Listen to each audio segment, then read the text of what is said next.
incorporar esta tendencia a nuestro portafolio de inversión.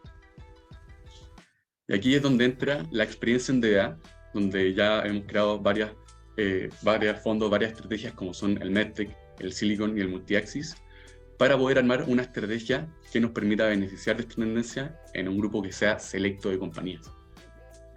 Y aquí justamente lo primero que tenemos que tener claro es que van a ser estas compañías las principales beneficiadas de toda esta inversión, ya sea porque van a haber una mayor demanda de sus productos o porque van a disminuir sus costos producto de subsidios, van a ser estas las principales beneficiadas. El problema es que el universo de compañías que se encuentra dentro de este espacio puede llegar a ser de más de 17.500 empresas a primera vista. Es por eso que nosotros, a través de varios filtros, fuimos seleccionando aquellas compañías para poder mantenernos invertidos en un grupo que fuera selecto de esto. Y aquí el primer filtro que realizamos fue estar en compañías que son parte de la cadena de valor de las actividades que sabemos son la clave para la transición energética. Estas son la generación de energías limpias, su almacenamiento en baterías, su transmisión a través de cables y aquellas compañías que nos ayudan a electrificar todo lo que usamos. Luego, un segundo filtro fue el quedarnos con solamente los líderes de cada una de estas industrias, aquellos que tuvieran una mayor participación de mercado. Y estas podían ser compañías chicas o grandes, públicas o privadas.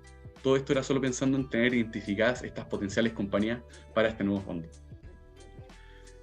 Luego definimos métricas financieras como son el market cap, el flujo operacional, la deuda y la liquidez.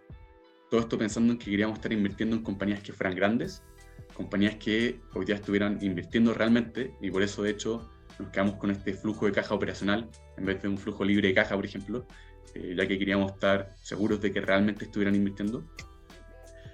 También compañías que tuvieran un nivel máximo de apalancamiento entre su operación y su deuda y cuyas acciones fueran líquidas de tal manera de poder entrar y salir de ellas.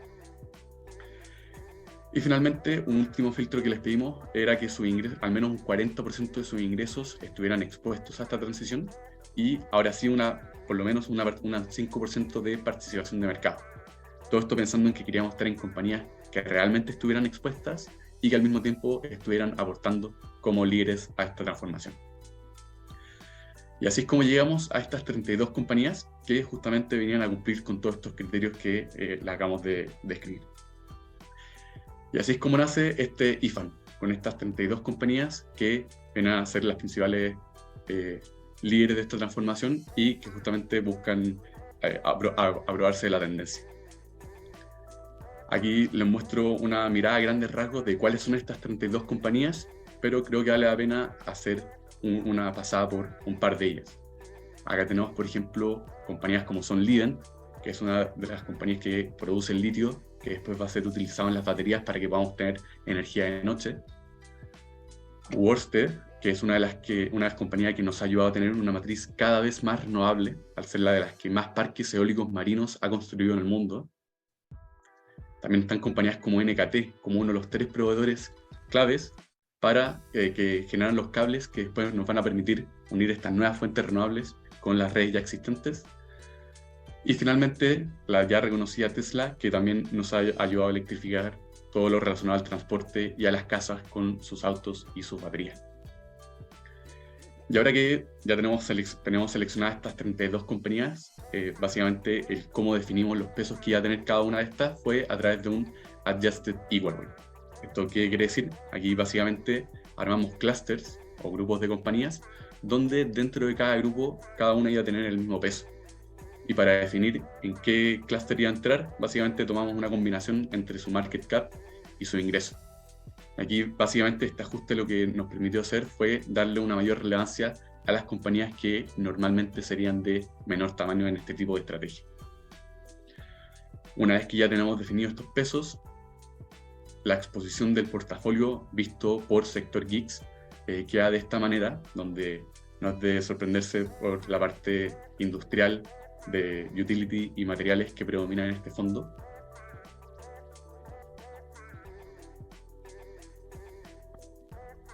Ahora, esta misma exposición, si ahora la vemos por región, también es de esperarse que los líderes de esta transición lo veamos principalmente en Europa, Norteamérica y Asia. Y ahora, justamente producto de que esta es una transición, el trabajo que realizamos con nuestros otros fondos se hace clave para poder mantenernos invertidos en esta tendencia. Y aquí son 4 actividades las que realizamos para asegurarnos de mantenernos expuestos. Primero, hacemos research sobre las industrias que pueden ser eventualmente oportunidades para que se incorporen al fondo. Luego, con revisiones periódicas de compañías que puedan entrar o salir al fondo en función de que sigan cumpliendo con estos criterios que ya definimos. Tercero, con un manejo disciplinado del riesgo, de tal manera de que posiciones que estén en el fondo y terminen pesando mucho, las podamos ir equilibrando. Y finalmente también con un rebalanceo anual de la estrategia, de tal manera de evitar las comisiones de trading que se vayan generando. Todas estas actividades básicamente hacen que sea un fondo más bien único, con una tesis y una bajada más bien difícil de replicar. Y aquí justamente probamos cómo le habría ido esta estrategia en el pasado, y la verdad es que se habría comportado bastante bien si es que los comparamos en función de sus retornos y de manera relativa con índices como son el S&P y el AQUI. Y aquí solamente para ser claros en cómo armamos este backtest o simulación, aquí las compañías, y entendiendo obviamente todas las limitaciones que esto puede tener, aquí las compañías iban entrando y saliendo de este fondo simulado en función de que se fueran cumpliendo los criterios que vimos más arriba. Entonces, por ejemplo, compañías como Tesla recién pudieron entrar a este portafolio simulado a finales del 2019, producto de que antes perdía plata a nivel operacional. Mientras que otra compañía, como es NextEra, de generación verde, y que de hecho teníamos muy en la mira para que fuera parte de este fondo, tuvo que salir a mediados del 2021, producto de que dejó de cumplir con los ratios de deuda que le pedimos. Y de hecho hoy día sigue sin ser parte de este portafolio, pero como les contaba antes, la tenemos en mira como una potencial ingreso. Si vemos ahora la volatilidad, también en este mismo periodo, la verdad es que ha tenido menor volatilidad y por eso muestra un mejor chart y un beta menor a 1 en comparación nuevamente con estos dos índices que comparamos, el AQUI y el S&P relativamente.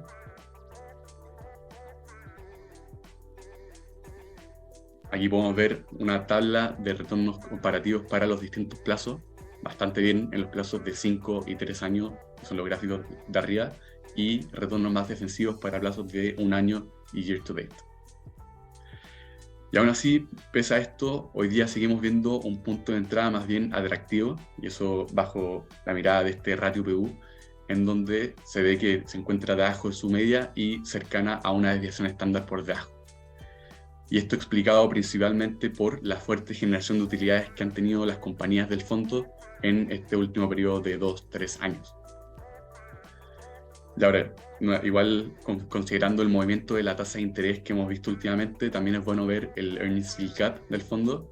Y aquí la verdad es que se encuentra más bien poco por debajo de su promedio.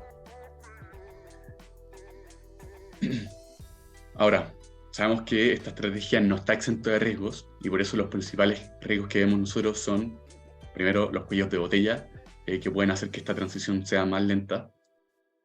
La guerra en Ucrania, que puede poner presión ya sea a favor o en contra de la tendencia. Los riesgos de ejecución de todos estos proyectos que veíamos al principio y que efectivamente se lleven a cabo en los plazos que están destinados. Y finalmente también la volatilidad del sector energético, producto de lo estratégico que ha demostrado ser este sector, como hemos visto este último año. Sin embargo, bajo la constante filosofía que tenemos en DEA, nosotros creemos en el largo plazo, sabemos que esta es una tendencia que hoy día ya está moviendo millones y que todavía tiene muchos años por delante, y por eso los invitamos a invertir en el IFAN y en la transición verde. Y todo eso.